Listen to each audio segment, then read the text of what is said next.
네, 안녕하십니까. 씨름의 유네스코 인류무형유산 등재 추진 과정과 경험이라는 주제로 발표하게 된 용인대학교 공성배입니다. 반갑습니다. 한국 씨름의 역사는, 한국 씨름은 우리 한민족의 역사와 함께 해왔습니다. 1600년 전에 각저총 벽화와 장촌 1호분에는 씨름하는 벽화의 모양이 있고, 또 역사적 사료로는 고려사, 조선왕조실록, 승정원 일기 등이 있습니다. 또 조선시대 김홍도, 신윤복, 김중근 등의 화폭을 통해서도 씨름을 만나실 수 있습니다. 이러한 역사적 사료들은 1600년 이전부터 씨름이 고려시대, 조선시대, 현대에 이르기까지 한반도 전역에서 행해졌다는 것을 증명해주고 있습니다. 또 이순신 장군의 난중일기에는 병사들과 장수들에게 이순신 장군께서 씨름을 시켰다는 기록이 있고요. 1927년 11월 27일에는 일제강점기 속에서도 조선씨름협회가 창립되고 또 제1회 전조선 씨름대회까지 개최를 했습니다. 1936년에는 서울에서 여자 씨름의 인기가 높다라고 하는 그런 기록이 있고, 1983년에는 제1회 천하장사 씨름대회가 개최되면서 이만기라고 하는 스타 선수를 배출하기도 했습니다. 2006년에는 씨름이 문화관광부의 100대 민족문화 상징으로 선정이 되었고, 2012년에는 씨름진흥법이 제정되면서 단오를 씨름의 날로 지정하기도 했습니다. 2017년에는 씨름이 국가무형문화재 제131호로 지정되었습니다. 이렇게 씨름은 한국의 민속놀이이자 경기로서 그 상징성이 있다는 점을 들어서 씨름의 우수성을 세계에 알리고자, 또 씨름의 세계화에 어떤 도움이 되고자 대한씨름협회는 유네스코 등재를 추진하게 됐습니다. 그 결과로서 2016년 3월에 씨름 등재 신청서가 유네스코 사무국에 접수될 수가 있었습니다. 이후 한국 정부의 수고와 노력에 의해서 씨름은 한국의 20번째, 북한의 3번째, 또 사상 유례 없는 남북 공동의 유네스코 인류무형유산이 됐습니다.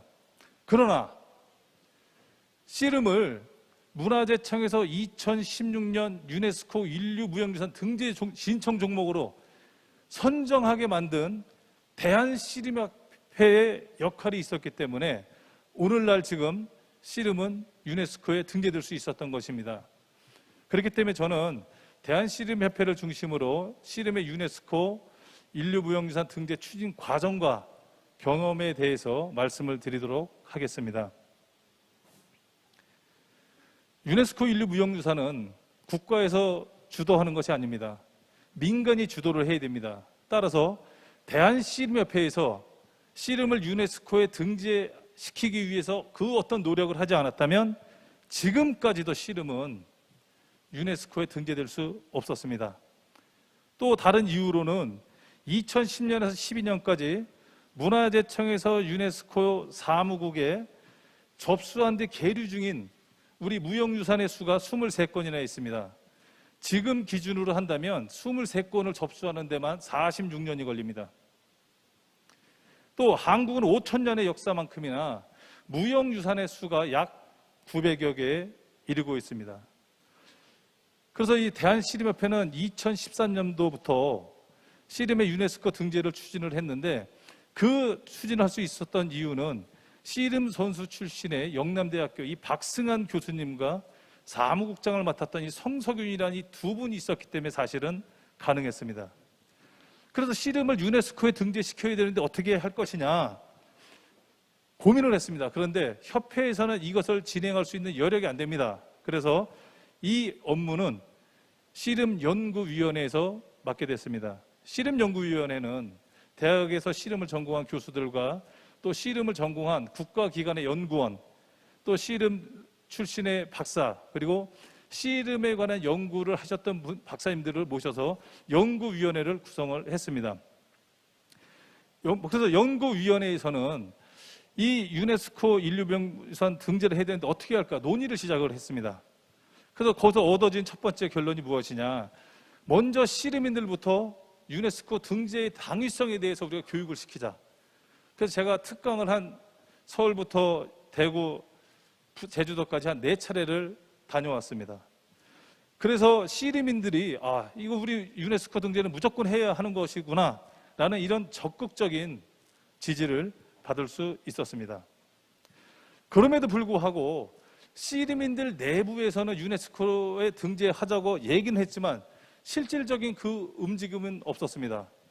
그래서 이 WMC에 이제 허건식 박사님하고 저하고 씨름협회 몇몇 임원들 한 총 5명이 모여서 회의를 한 결과 씨름 등재 추진위원회를 구성하자라고 합의를 받습니다. 그래서 이것을 대한씨름협회 박승환 회장님께 보고를 하니까 문체부 차관 출신의 김장실 의원님을 위원장으로 추대를 하신 겁니다. 근데 이 김장실 의원님께서 얼마나 적극적으로 일을 하시면요, 그냥 열정이 너무 그냥 넘치셔가지고 이거 우리 못하면 우리 조상들 뵐 면목도 없다. 그러니까 우리 죽기 살기로 하자라고 이렇게 말씀을 하실 정도였습니다. 그래서 문체부와 문화재청 이 씨름 등재 추진위원회가 공동으로 국회에서 수시로 회의를 할 수가 있었고요. 그래서 거기서 얻어낸 결론은 우리가 단독 등재도 있지만 북한과의 공동 등재, 또 유사 씨름 국가와의 공동 등재도 가능하다. 사실은 우리 서울대학교 나영일 교수님께서 등재 추진위원으로 계시면서 남북 공동 등재를 계속 주장을 하셨거든요. 결론적으로 지금 그렇게 지금 되어 있습니다. 자, 그러던 중에 북한에서 그럼 우리 남북 같이 공동 등재하자라고 하는 이 제안이 있었습니다. 그래서 저희 대한씨름협회에서는 유네스코 등재 추진 백서를 만들기도 했습니다. 그런데 이것을 좀 더 강하게 홍보할 수 있는 방법이 무엇이냐를 논의한 끝에 씨름의 유네스코 인류무형유산 등재 방안 포럼을 국회에서 진행을 하게 됐습니다.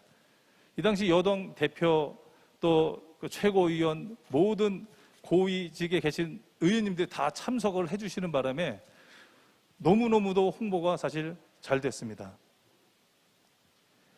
그런데 문제가 또 생겼습니다. 북한에서 공동 등재하자고 얘기를 했었는데 2015년 3월에 단독 등재 신청서를 유네스코에 접수를 해버린 겁니다. 그래서 저는 사실 이 사실을 알자마자 기자들한테 이 자료를 다 줬습니다. 이거 빨리 보도를 해달라. 사실 근데 이러한 언론 보도로 인해서 문화재청이 각성하는 계기가 되기도 했습니다. 그래서 2015년 이틀 후 5월에 국회에서 이제 등재 추진위원회는 대책회의를 가져서 여기서 이제 어떤 대책을 사실 수립을 했습니다. 그 이후에 2015년 7월 문화재청 고궁박물관에서 문화재청 무형문화재과 세계유산팀 문화재청 전문위원들이 모인 가운데 저와 대한씨름협회 최창식 기획이사가 씨름이 왜 유네스코에 등재되는지에 대해서 그 당위성을 설명할 기회를 가질 수가 있었습니다. 그래서 2015년 9월에 유네스코 등재 신청 종목으로 문화재청에서 씨름이 선정될 수 있었습니다. 이후에 등재 신청서는 한국체육대학교 심승구 교수님께서 정말 열심히 잘 작성을 해주셨고, 그리고 이 등재 신청서라든가 씨름을 홍보하는 영상을 저희가 4차례 더 수정 보완 작업을 거쳤습니다. 이름으로써 사실상 대한씨름협회 역할은 끝났습니다. 왜냐하면 유네스코 사무국의 서류가 도착되는 즉시 그때는 우리 세계적인 문화재청의 세계유산팀이 있기 때문에 사실 크게 걱정할 필요는 없기 때문에 그랬습니다. 자, 이것은 이제 결론적으로 말씀을 드리겠습니다. 그래서 대한씨름협회 연구위원회에서 유네스코 등재에 대한 논의를 첫 번째로 진행을 했고요. 대한씨름협회는 씨름 유네스코 인류무형유산 등재 추진위원회를 구성을 했습니다. 그래서 등재 추진위원회는 이슈를 만들어 홍보를 했는데 그것이 씨름의 유네스코 인류무형유산 등재 방안 포럼이었습니다. 또 씨름협회의 전폭적인 지원과 씨름인들의 유네스코 등재에 대한 동의가 있었고, 대한씨름협회에서는 유네스코 등재 추진 백서 및 근대 씨름 90년사를 발간을 했습니다. 등재 추진위원회에서는 문화재청에 씨름의 유네스코 인류무형유산 등재 당위성을 설명함으로써 씨름이 2016년 유네스코 인류무형유산 등재 신청 종목으로 문화재청에서 선정될 수 있었습니다. 그래서 이 유네스코에 등재된 것을 계기로 씨름이 세계화하는데 좀 큰 도움이 됐으면 하는 그런 마음입니다. 시간이 된 관계로 발표를 마치겠습니다.